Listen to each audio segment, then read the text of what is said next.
नमस्ते दोस्तों, आप सभी को स्वागत है अरविंद जीएस के इस करंट अफेयर के सेगमेंट में, जहां मैं आपको करंट अफेयर तथा स्टैटिक जीके के बारे में डिस्कशन करता हूं।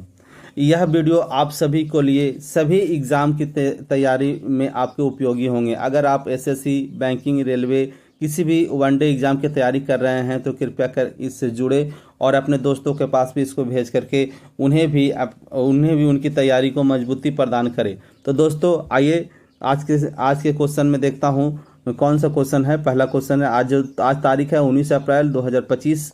इस दिन के जो इम्पोर्टेंट क्वेश्चन है उसका डिस्कशन करेंगे। अब करेंट अफेयर का टेंशन करे दूर और जुड़े अरविंद जीएस के साथ। आइए दोस्तों, देखिए आपके सामने आ चुका है क्वेश्चन नंबर 1। लेकिन इससे पहले मैं आपसे एक आग्रह करता हूं कि कृपया अगर आप हमारे चैनल में नए हैं तो कृपया कर चैनल को सबसे पहले सब्सक्राइब कर दें और वीडियो को पूरा देखें। पूरा वीडियो देखने के बाद आपको अच्छे अच्छे चीज़ों के बारे में जानकारी प्राप्त होंगे और उसके बाद आप हमारे वीडियो को लाइक करेंगे और कमेंट करेंगे और शेयर कीजिएगा, ताकि आपके और भी दोस्तों को भी यह मौका मिल सके और उनकी तैयारी भी मजबूत हो सके। दोस्तों देखिए, आज पहला क्वेश्चन आपके सामने आ चुका है। क्या है? एबेल पुरस्कार 2025 से किसे सम्मानित किया गया है? एबेल पुरस्कार 2025, ठीक है। यह पुरस्कार क्या है? एबेल पुरस्कार जो है गणित के क्षेत्र में ये एक बहुत ही इंपॉर्टेंट पुरस्कार है। गणित का नोबेल पुरस्कार भी इसको कहा जाता है, एबेल पुरस्कार को। ओके, यह जो है किसे दिया गया है? तो मासाकी काशीबारा को। मासाकी काशीबारा ये जापान के एक गणितज्ञ हैं, इन्हें दिया गया है मासाकी काशीबारा को। ओके, नेक्स्ट क्वेश्चन में आपके सामने देखिए इनके बारे में और कुछ डिस्कशन। मासाकी काशीबारा। ओके, आइए, यह सम्मान मासाकी काशीबारा को गणित के क्षेत्र में उसके मूलभूत योगदान के लिए दिया गया। मैं बताया था कि गणित के क्षेत्र में यह दिया जाता है, तो यह इनको गणित के क्षेत्र में इन्होंने काफ़ी योगदान दिए हैं, इसके लिए दिया गया है। ओके, इस पुरस्कार को गणित का नोबेल पुरस्कार भी कहा जाता है। आपसे यही क्वेश्चन कई बार पूछा जा सकता है कि गया भी है कि गणित के नोबेल पुरस्कार किसे कहा जाता है? तो एबेल पुरस्कार को गणित का नोबेल पुरस्कार कहा जाता है। यह पुरस्कार Norwegian academy of science and let's द्वारा हर वर्ष प्रदान किया जाता है। ठीक है, याद रखेंगे, Norwegian academy of science and let's के द्वारा यह पुरस्कार जो है हर वर्ष प्रदान किए जाते हैं।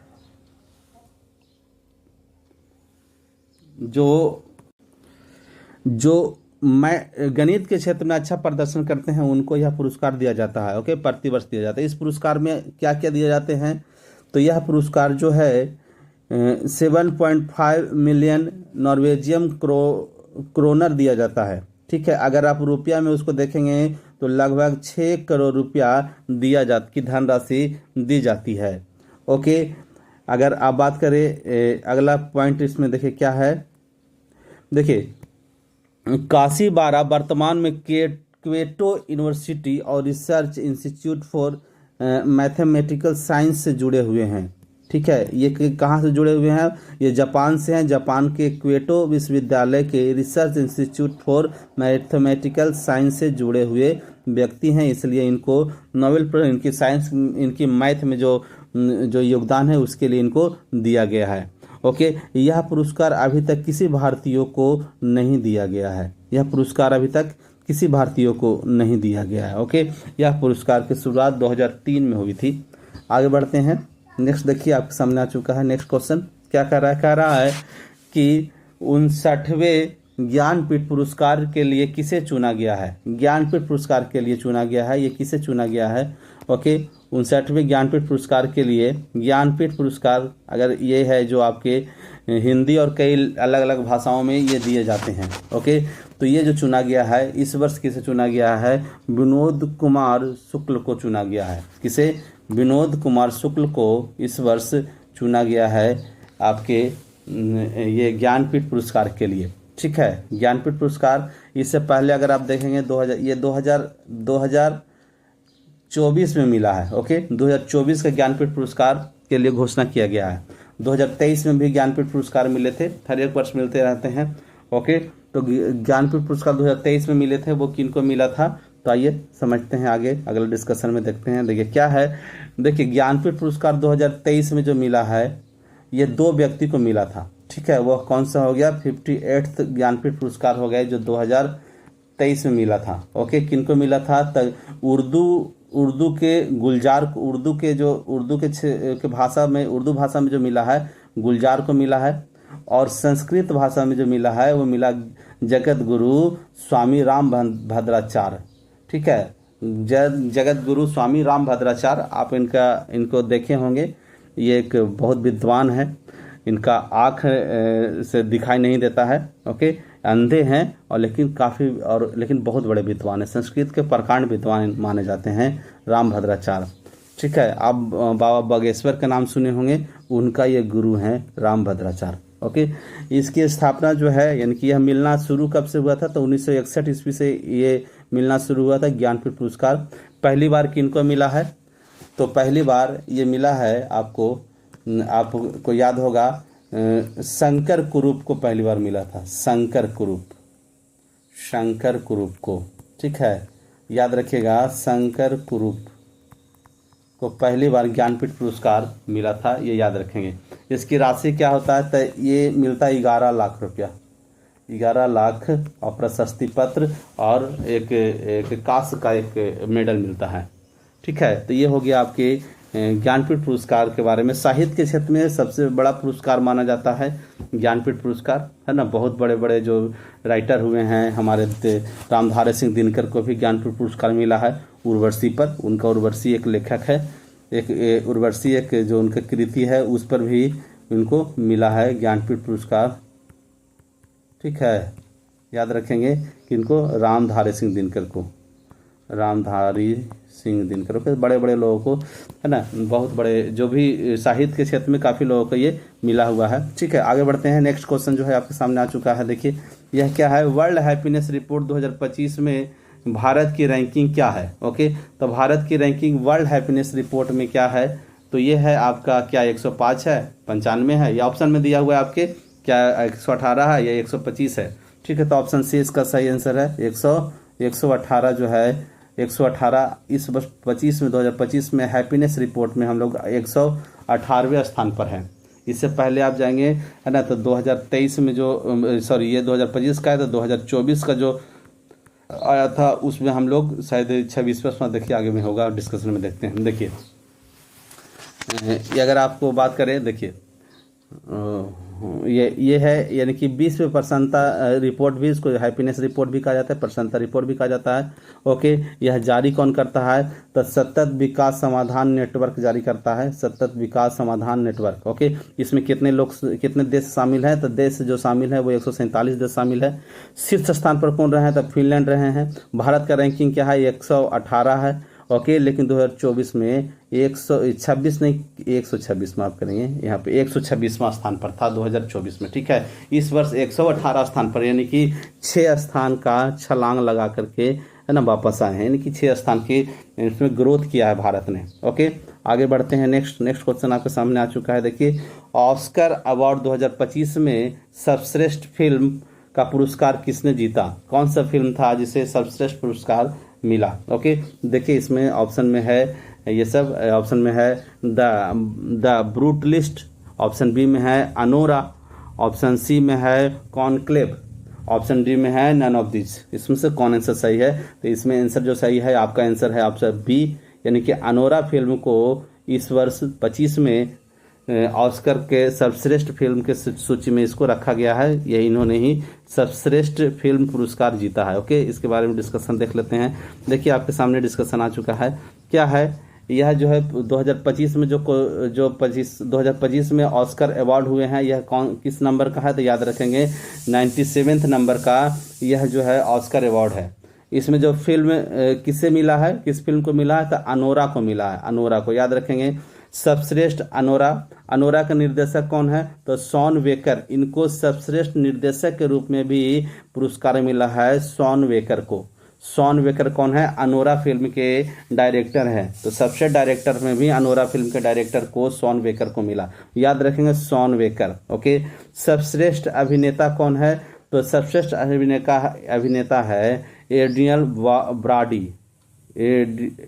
Adrien Brody. ठीक है, और ये किस फिल्म के हीरो हैं, अभिनेता मतलब हीरो, है ना, तो द बुट लिस्ट के हीरो हैं। ठीक है, अगला, और अभिनेत्री इसी फिल्म का अनोरा के अभिनेत्री जो हैं माइका मेडिसिन को मिला है। मेडिसिन को माइकी मेडिसिन जो अनोरा फिल्म की अभिनेत्री हैं उनको सर्वश्रेष्ठ अभिनेत्री के पुरस्कार मिला है। तो याद रखेंगे, क्या क्या याद रखना है। सर्वश्रेष्ठ फिल्म कौन है? अनोरा। सर्वश्रेष्ठ निर्देशक कौन है? Sean Baker. सर्वश्रेष्ठ अभिनेता कौन है? Adrien Brody. सर्वश्रेष्ठ अभिनेत्री कौन है? Mikey medicine. ओके, तो 3 पुरस्कार इनमें सर्वश्रेष्ठ फिल्म का, निर्देशक का, अभिनेत्री का अनोरा फिल्म के ही लोगों को मिले हैं। लेकिन सर्वश्रेष्ठ अभिनेता जो हैं वो Adrien Brody the Brutalist film के अभिनेता हैं। ये याद रखेंगे, ये क्वेश्चन बन सकता है आपसे। ओके, आगे बढ़ते हैं। नेक्स्ट क्वेश्चन आपके सामने आ चुका है। क्या है? नौसेना का वरुण युद्धाभ्यास किन 2 देशों के बीच किया जाता है? वरुण युद्धाभ्यास की बात करें तो किन 2 देशों के बीच होता है, ये क्वेश्चन पूछा गया है। ओके, तो ऑप्शन ए में है भारत और अमेरिका के बीच, ऑप्शन बी में है भारत और फ्रांस के बीच, ऑप्शन सी में है फ्रांस और अमेरिका के बीच, ऑप्शन डी में है भारत और जापान के बीच। ओके, तो याद रखेंगे यह इसका जो आंसर सही हो जाएगा वह आंसर हो जाएगा आपका भारत और फ्रांस के बीच। भारत और फ्रांस के बीच यह जो है वरुण युद्धाभ्यास होता है, एक नौसेना युद्धाभ्यास है, नौसेना। ओके, भारत और अमेरिका के बीच जो होता है वो अजय वॉरियर है, Ajay warrior. Okay, Ajay warrior है और कई है, ठीक है, अजय वॉरियर हो गया। अगर हम बात करते हैं जापान के साथ धर्म गार्जियन बहुत इंपॉर्टेंट है। ओके, ये भारत जीमैक्स एक होता है, जीमैक्स है ना, जिसमें जापान इंडिया होता है। ओके, तो ये सब कुछ इंपॉर्टेंट है।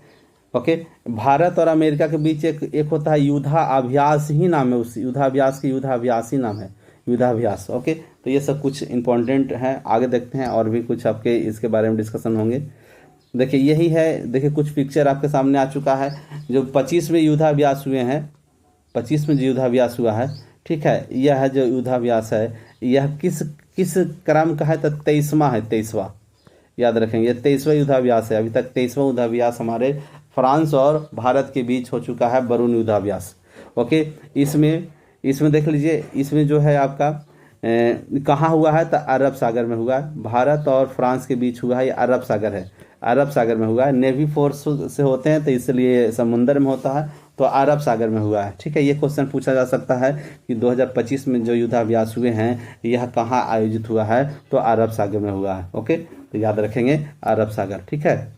कोई दिक्कत है यहाँ तक? अरब सागर। अगला क्वेश्चन जो है आपके सामने, और भी देखिए इसी का डिस्कशन थोड़ा सा और भी आगे देखते हैं हम लोग। देखिए और भी कितना, देखिए कितना सुंदर लग रहा है, चारों तरफ से नाव चल रहे हैं, जिसमें युद्धाभ्यास का हर एक टेक्निक, किस तरह से युद्ध अगर होता है तो हमें लड़ना चाहिए, ये सारा चीज़ इसमें है। ओके, तो इसमें देखिएगा आप अरब सागर, ये भी है ना अरब सागर में, इसी का तस्वीर है, दूसरा तस्वीर है ये। आगे बढ़ते हैं। देखिए अगर आप यहाँ पे बात आ गया है भारत और फ्रांस के बीच में, तो फ्रांस के बारे में थोड़ा जान लीजिए। ये यूरोपियन कंट्री है फ्रांस। देखिए ये आपको दिख रहा होगा, देखिए आप लाइन बनाते, ये है जो फ्रांस है, देखिए ये फ्रांस है। ओके, आपको दिख रहा है फ्रांस, ठीक है। और फ्रांस के बारे में थोड़ा सा जानिए, ये कहाँ पे है? तो ये यूरोपियन कंट्री है, यूरोप में है। ओके, आप देखिए यहाँ पे फ्रांस के इस तरफ में भूमध्य सागर है, मेडिटेरियन सी है, भूमध्य सागर। इधर में चलेंगे तो अटलांटिक महासागर है, अटलांटिक महासागर, देखिए यहाँ पे लिखा हुआ भी अटलांटिक महासागर। ओके, ऊपर में जाएंगे तो देखिए यहाँ पे एक सागर है जिसको बोलते हैं इंग्लिश चैनल। देखो ये इंग्लिश चैनल है, यही इंग्लिश चैनल है ना, जिसको आरती साहा पार की थी। ओके, है ना, ये इंग्लिश चैनल है। ओके, आगे बढ़ते हैं। देखिए यहाँ पे आप आइएगा तो ये ब्रिटेन, ये यूके यूनाइटेड किंगडम, जिसको इंग्लैंड कहते हैं। ओके, लंदन और फ्रांस के बीच में देखिए यहाँ पे जल संधि है, एक जल संधि। देखिए एक छोटा सा रास्ता होता है जल संधि। ओके, इस जल संधि का नाम है डोबर जल संधि। याद रखेंगे डोबर जल संधि। कौन सा जल संधि है ये है डोबर जल संधि, ठीक है। डोबर जल संधि जो है किसे अलग करता है? तो ब्रिटेन को फ्रांस से अलग करता है। डोबर जल संधि किसे जोड़ता है? तो इंग्लिश चैनल को, ये हो गया नॉर्थ सागर, उत्तरी सागर। ये वाला जो पानी वाला भाग दिख रहा है ये उत्तरी सागर है, और ये वाला इंग्लिश चैनल है। इंग्लिश चैनल और उत्तरी सागर को जोड़ने वाला जो जल संधि है वह है डोबर जल संधि। ओके, अलग किसको करता है? तो ब्रिटेन को फ्रांस से अलग करता है। ओके, फ्रांस जो है किस किस देश के साथ सीमा साझा करता है, तो देखिए आपके सामने दिख रहा है। देखिए कौन कौन सा देश है, ये देखो सीमा साझा कर रहा है। जो एक देश ये है, बेल्जियम नाम है इसका। ये एक देश है लग्जमबर्ग है, देखिए छोटा सा। ओके, और ये एक देश है जिसको जर्मनी कहते हैं, जर्मनी, स्विट्जरलैंड, इटली। ओके, ये देखिए कौन कौन से, 1 2 3 4 5 इधर हो गए, और एक ये स्पेन। ठीक है, 6 देशों के साथ सीमा साझा करता है फ्रांस। इसको Belgium, Luxembourg, Germany, Switzerland, Italy, और इस इधर में आपके आ जाइए तो स्पेन। ठीक है, तो ये सभी सीमा साझा करते हैं। इसकी राजधानी क्या है, पेरिस है ना, जो सीन नदी के किनारे स्थित है, पेरिस। ठीक है, फ्रांस की राजधानी पेरिस है ना, जिसे फैशन के शहर कहा जाता है। ओके, और पेरिस जो है आपके कई मतलब यूनेस्को का भी राजधानी, यूनेस्को का मुख्यालय है इसका। फ्रांस का राजधानी पेरिस, पेरिस कई देखिए यूएनओ का कई संगठन का मुख्यालय पेरिस है। जैसे एक यूनेस्को, नाम सुने होंगे यूनेस्को। ठीक है, जो विश्व धरोहर की सूची जारी करता है यूनेस्को। ठीक है, यूनेस्को का भी जो राजधानी है वो कहाँ है, वो है पेरिस में। ठीक है, तो ये है पेरिस के बारे में, पेरिस सीन नदी के किनारे स्थित है। और भी इसके बारे में जान लीजिए कहानी। तो ये सारा चीज़ इंपॉर्टेंट टॉप पॉइंट जो है आपको हम जर्मनी के बारे में फ्रांस के बारे में बता चुके हैं।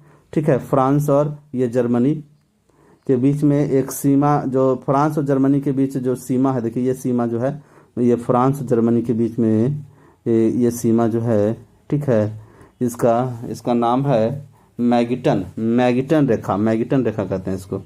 ठीक है, मैगिटन रेखा। कोई दिक्कत है यहाँ तक?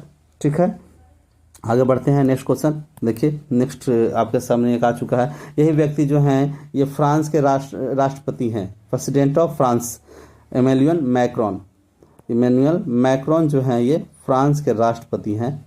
कोई दिक्कत यहाँ तक? आगे बढ़ते हैं, कुछ और है क्या? देखिए अब आ चुका है। चलिए यहीं तक आज का वीडियो का रहेगा। ठीक है, अगर हमारे चैनल में नए हैं तो कृपया करके चैनल को सबसे पहले सब्सक्राइब करेंगे, सब्सक्राइब करके ऑल दबाएंगे, बेल आइकन दबाएंगे, ऑल दबाएंगे, घंटी लगा करके, यानी कि ऐसा कर लेंगे ताकि हमारा कोई भी वीडियो बनाऊं तो आपके पास सबसे पहले नोटिफिकेशन आए और इसको देखें। यह वीडियो काफ़ी ज्ञानवर्धक होता है, काफ़ी नॉलेज मिलते हैं, तो हमारे इस सेगमेंट से जुड़े रहें ताकि आपके ज्ञान हमेशा बढ़ता रहे और आपके तैयारी की मजबूती मिलता रहे। दोस्तों अगर आप यहाँ तक रहे हो, वीडियो आपको अच्छा लगा हो तो कृपया कर लाइक करें और कमेंट भी करें तथा अपने दोस्तों के बीच भी शेयर करें ताकि उन्हें भी यह मौका मिल सके, उनकी तैयारी को भी और मजबूती हो सके। ओके, इस वीडियो को यहीं तक रखते हैं। बहुत बहुत धन्यवाद। अगर आप